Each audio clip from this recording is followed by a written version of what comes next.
নমস্কার বন্ধুরা, সবাই কেমন আছেন? আমি কুকিং হাউস থেকে চলে আসলাম।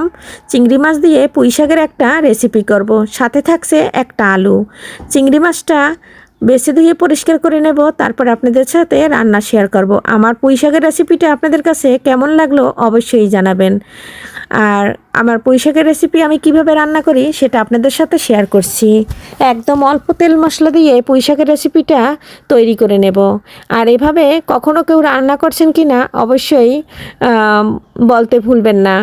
এখানে আমি পুঁই শাকটা বন্ধুরা পুঁই শাকটা কেটে নিয়েছি, আর এই যে ডাঁটাটা আলাদা কেটে নিয়েছি। ডাঁটাটা একটু জাল বেশি লাগে।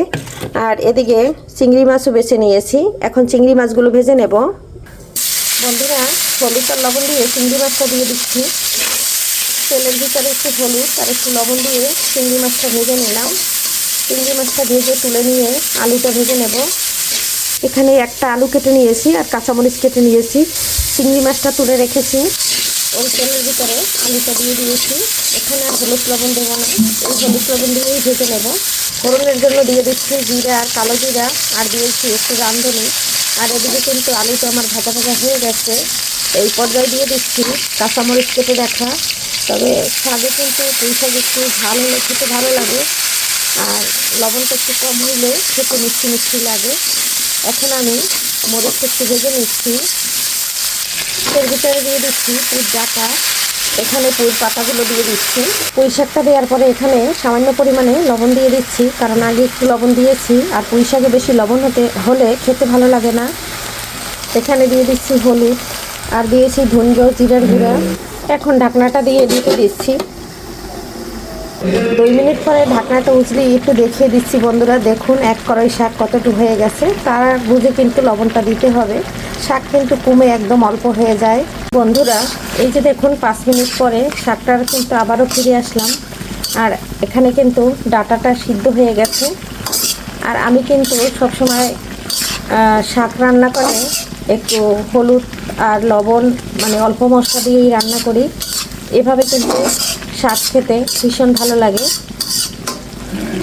আর একদম কমে গিয়েছে। যে চিংড়ি মাছটা ভেজে নিয়েছি উপর থেকে দিয়ে দিচ্ছি বন্ধুরা। আর এখানে কিন্তু ঝোল রান্না করব না, একদম মাখা মাখা রান্না করব, তাই চিংড়ি মাছটা দিয়ে একটু নেড়ে ছেড়ে দিচ্ছি। বন্ধুরা এখানে দিয়ে দিচ্ছি একটু ভাজা জিরার গুঁড়া, দিয়ে দিচ্ছি ধনে পাতা। আর এটা কিন্তু বিলতি ধনিয়ার পাতা। বন্ধুরা বিলতি ধনিয়ার পাতা দিলে পরে পুঁই শাকটা খেতে ভীষণ ভালো লাগে। এই যে দেখুন আমার পুঁই শাকটা কিন্তু একদম রান্না হয়ে গেছে।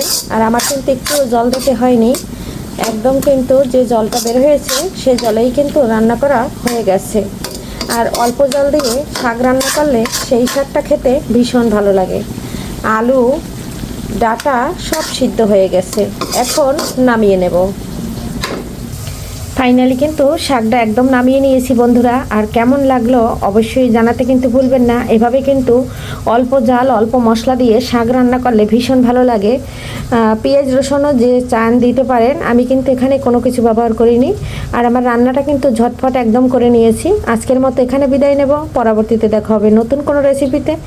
সবাই ভালো থাকবেন, সুস্থ থাকবেন। সবাইকে আগামী ভিডিও দেখার আমন্ত্রণ জানিয়ে বিদায় নিচ্ছি। বাই।